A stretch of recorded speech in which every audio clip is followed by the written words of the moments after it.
So we just crossed the border into Canada. I don't think they have speed limits here, right? They don't have speed limits in Canada?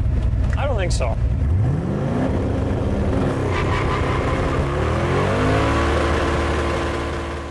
You are watching Hot Rod Bio, presented by CVF Racing.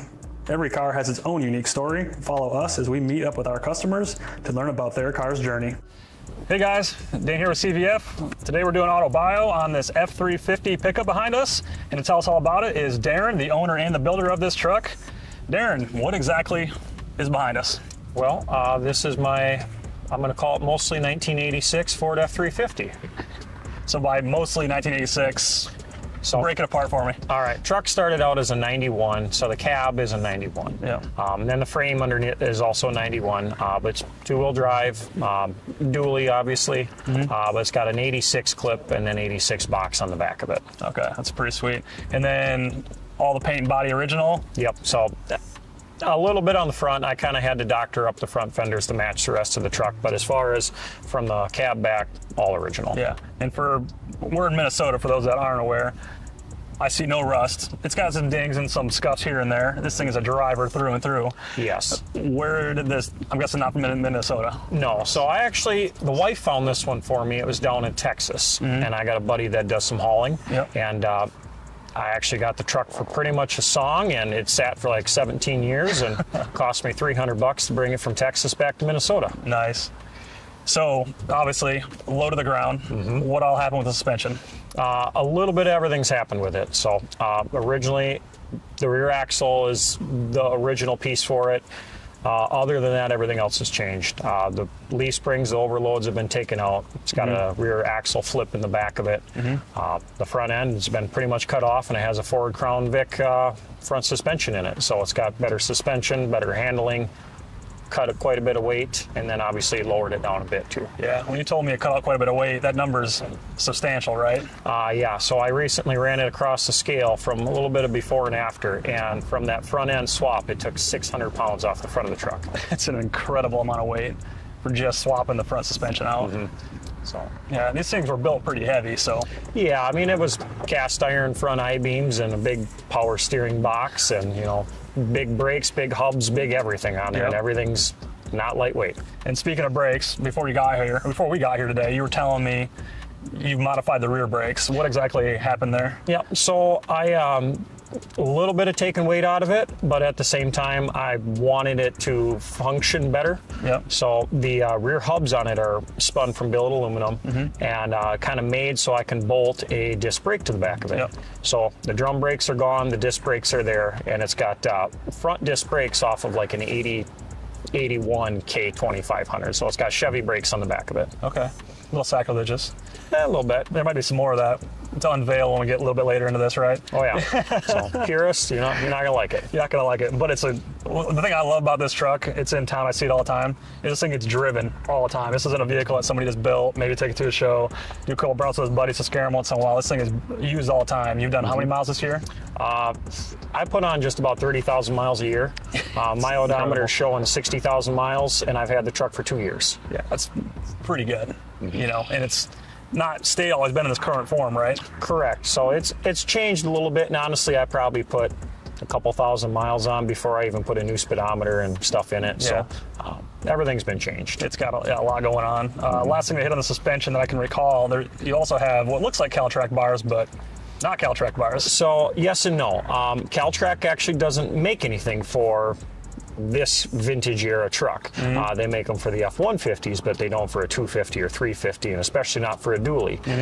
So I actually kind of copied it a little bit, but made my own, and they've got adjustable traction bars on the bottom. I'll just kind of, they're like a Caltrac, and they work really well. Yeah, I'll say at first glance, I'm like, oh, I didn't realize Caltrac made these. And then you find out, well, with a little intuition and motivation, you can make them yourself.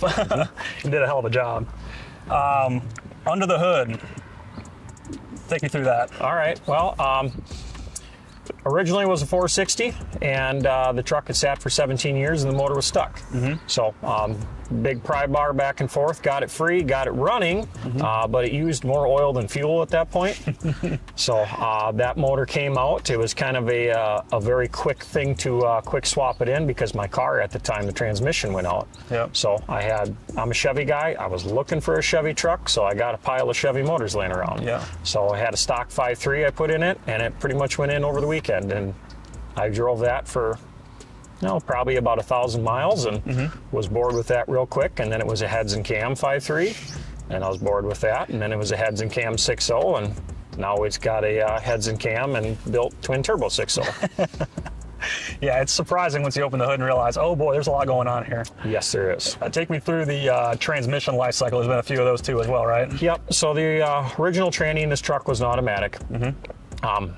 I like to drive stuff. I like the thrill of driving stuff, so I had to put in a manual. So I picked up a 5-speed for a 460 before I kind of realized that the motor wasn't savable.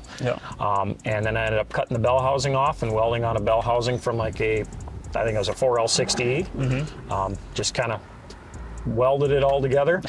And that actually was in the truck for probably about 10,000 miles. It was real hard to keep clutches in it, because I kind of had to piece together the pressure plate and the clutch to kind of mate everything together. Where were you getting parts from?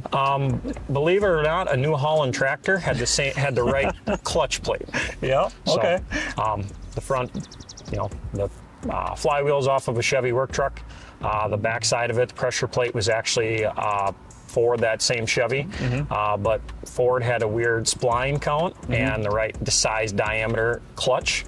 So it was a New Holland tractor, and I wrecked a couple of those before I realized this wasn't going to work. And so to find that clutch, was it I have this laying around and this fits, or was it going through like parts catalogs and look up different dimensions and diameters? Well, I'll be honest, I went to eBay and I just kind of typed in 12 spline and the right diameter and just kind of filtered out sizes, and I came up with about 4 different options. Okay, so that's a good way to narrow it down too then.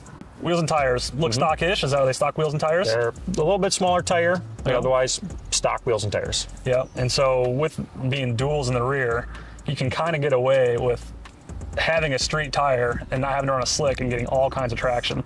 Yeah, I would like to put a stickier tire on it, but they don't make a real sticky tire that's real skinny. Yeah. It's kind of, a little bit of an oxymoron there, but yeah, with the dual tires, it definitely helps. Yeah, and the Caltrac bars, because when we went for a ride earlier, this thing, it doesn't even squat. You throttle it hard, and it just forward it goes. It's got a ton of bite.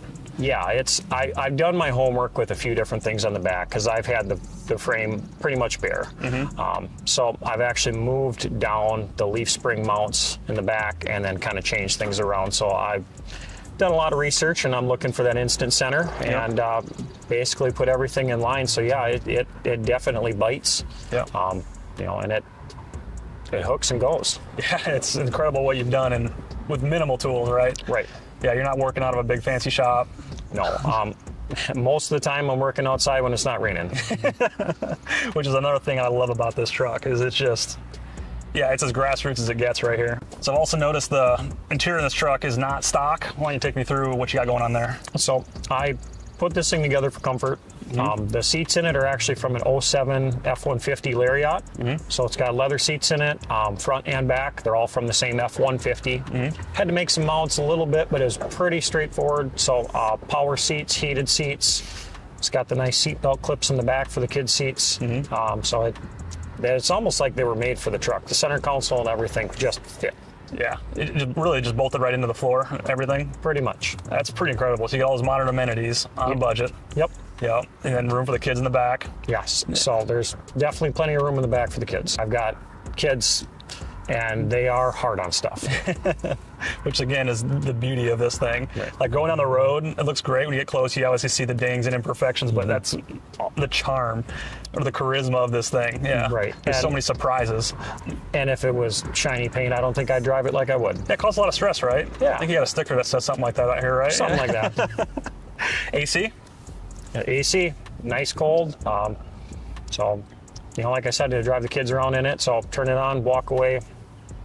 ice cold. Yeah. Did you have to do custom lines in with the compressor that's on there? It's on a Ford compressor, right? No, so it's a Chevy compressor on the motor, and then it's still the Ford condenser, evaporator, everything else except the compressor is Ford yet. Yep. So there's a nice company that was fairly local to me, and they just made some lines with Ford fittings on one side and Chevy on the other, and it was really straightforward. So being a turbo truck, it's obviously got some horsepower. We don't have to necessarily say how much, but you're gonna want to play a little bit, right? Yeah. So have we had any run-ins with the law yet? You know, the only thing I've had with it was for expired tabs. And I was pulled over. At the time, I didn't have a hood on it. Yeah. The officer walked up, looked at it, looked underneath there, looked at me and said, "Oh, okay." He says, "That's not what I expected." And I said, "That's exactly, that's the point. That's the point." So you've gotten off pretty easy so far. Yes. Any close calls? Yes. Yeah. There was a couple times where I was doing triple digits and slowed back down to the speed limit, come over the next hill, and they're sitting at the bottom. But fortunately didn't have the radar gun on? Well, I was slowed down before I got to that point. Oh, okay, that's so good. It was right there. Or maybe they did like a double take. They're like, they can't be that truck. No, something's wrong with this piece of equipment here. Nice. Cool. Well, hey, let's open the hood and show people that a little bit and do a quick little walk around. Sounds good. Yep.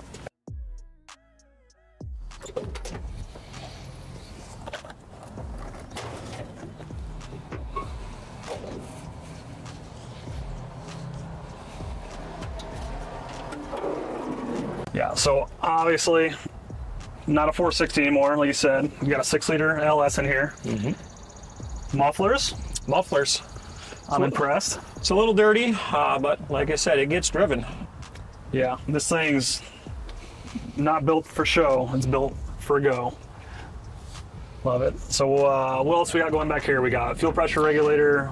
Yep. We got behind the intake there, I've got my fuel pressure regulator. Yep. I've got my manifold block. So it's all plumbed up to my blow-off valve. In the back there, I've got a pressure sensor, and that is for my fuel pump.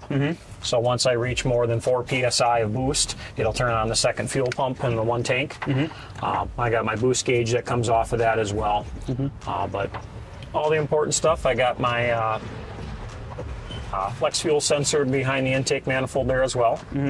So it's flex fuel. I drive it around mostly pump gas. E85 as well, you know, when you want to turn it up and party hardy. Right. And that reminds me, you've got dual tanks in this truck, right? Yes. And one tank is for E85, the other tank's for what, premium? Yep. So actually I can run 88 in this thing. It's a little bit lower compression, but it's good rods, good pistons in it, so I can turn it up to pretty much as much fuel as I have right now. But yeah, one tank is pump gas, so I'll stop the gas pump, fill it up with pretty much whatever I have, and the second tank is E85.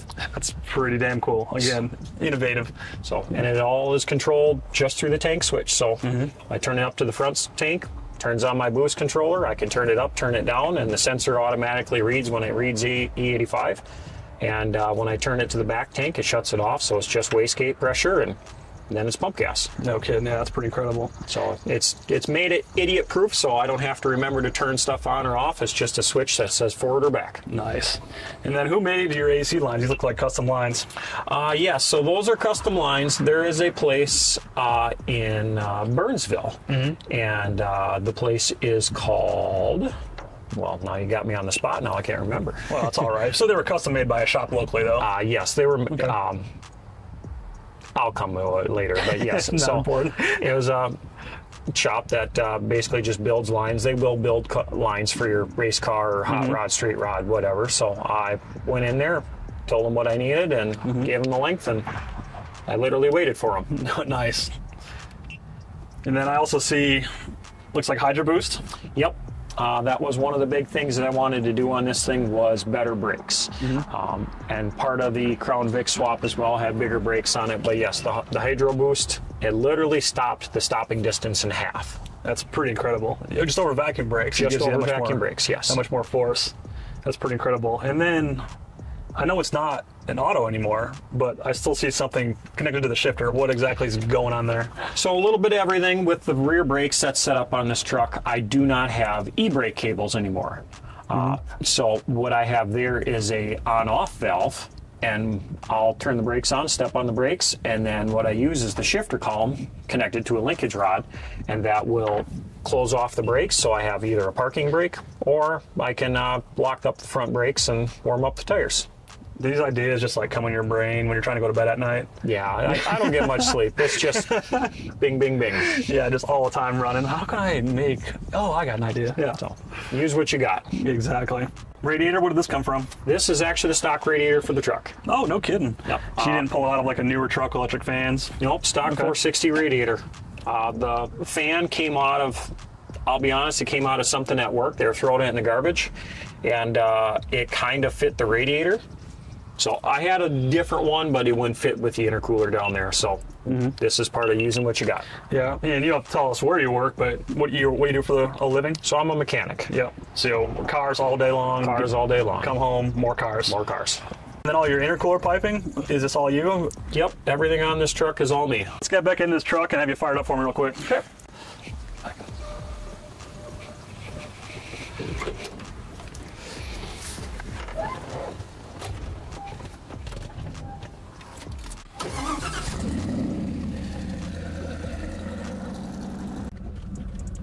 All right, ladies and gents, Darren's nice enough to give us a little bit of a ride here, so we're gonna head out, see what this thing's made of. Yeah, you're gonna want to put that on. Yeah, seatbelts required. Yeah, it's nice being in these old trucks with working AC.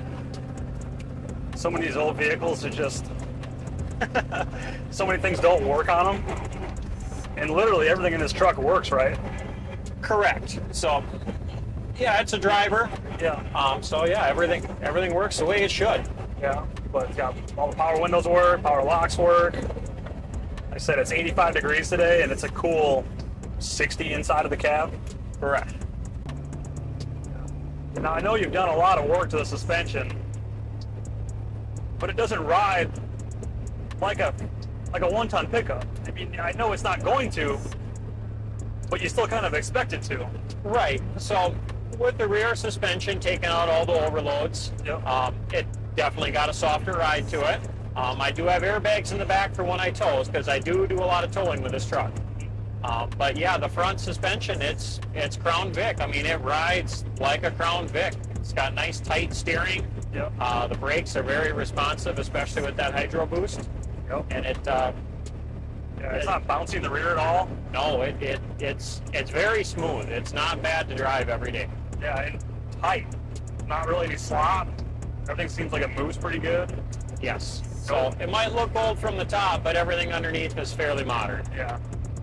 Yeah, I like how just everything works. It does what it's supposed to. Not that it needs to, right? If you got a project at home that you're working on and you got a couple hours every weekend to do it, do what you can to get it going, but obviously you've put hundreds and hundreds of hours into this thing. Yes, and it's never really been down for too long. If there's something that I'm working on, I might save a bigger project for the weekend. Yeah.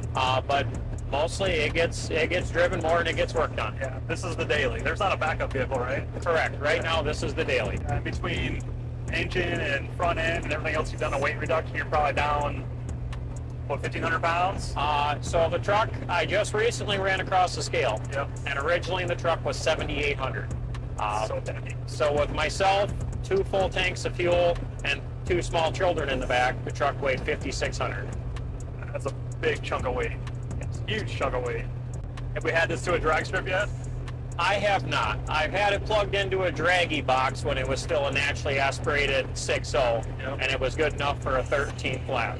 That's pretty good, the quarter for a big full-size truck. And now you're probably running close to double the horsepower. Double the horsepower and way less weight. Yeah. So the goal is 10s, and I think I can do it. You'll be in a 10, I'm pretty certain. Were you going to go do One Guy's Garage drag weekend? You get signed up for that? Yep, that's the plan for that. As long as something doesn't change with the kids. More often than not, the kids kind of have the ability to change things versus things on the pickup. Yeah. Yeah, well, I'll see you there. I plan on doing that trip as well. On the 6-liter engine that's in it now, was that a full build by you? Was it a used junkyard motor? So it was built by me. I originally started with just a junkyard motor when it was a cam and heads, but I ended up picking up another block and starting over from fresh. So I drilled out the mains and the oil passage, and I put piston oil cooling jets in it. Yep. It's got a good oil system in it. All new bearings and everything. Yep. The stock crank, but it's got good rods, good pistons in it. Heads are CNC ported by a buddy of mine who's a machinist. Okay. And everything works really well together. So it's honestly, it's pretty basic, but it just works. It's a proven combo for just about everybody. Yeah, the cam's not too low beat. It doesn't seem to have any weird issues at idle like you might get with big cam. And obviously smooth power delivery. You've done all the tuning on this too, right? Yep, so I've done all the tuning, everything on it. You name it. The only thing that, honestly, I'm trying to think about it. Besides the AC lines, there's not a lot of stuff that other people have touched on this truck. Yeah, like I said, this thing is an extension of you and your ability. So we just crossed the border into Canada. I don't think they have speed limits here, right? They don't have speed limits in Canada? I don't think so. Okay, all right.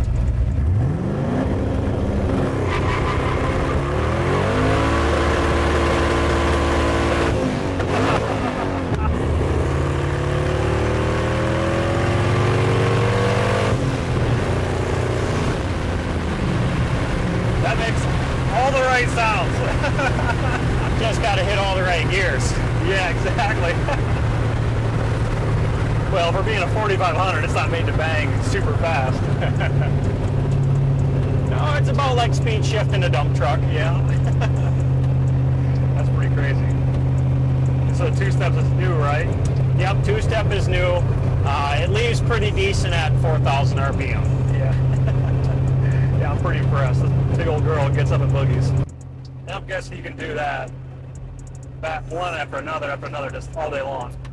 It's hard on tires. Wow. But yes. Take tires out of the equations. The transmission's stout and durable. Yep. Driveline's strong and durable. Rear axle. And that's just it too. The rear axle on this thing is just massive. It's got a 10.25-inch rear ring and pinion. Yep. The transmission, they put these behind the Cummins, and there's guys running 1,200 foot-pounds of torque through them and up.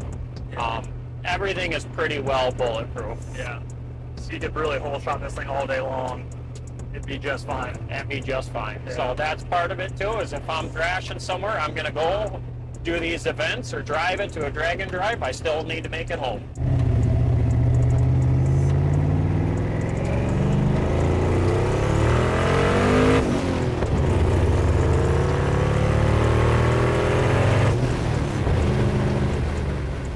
Yeah, I can't wait to see this thing at a drag strip too, just to see what kind of times it does. Not that that really means anything. It doesn't, even if it doesn't hit the number you want to hit, it doesn't take away from the joy that this thing is to drive. Oh, it is a blast to drive every single day, and it surprises a whole lot of people. Yep.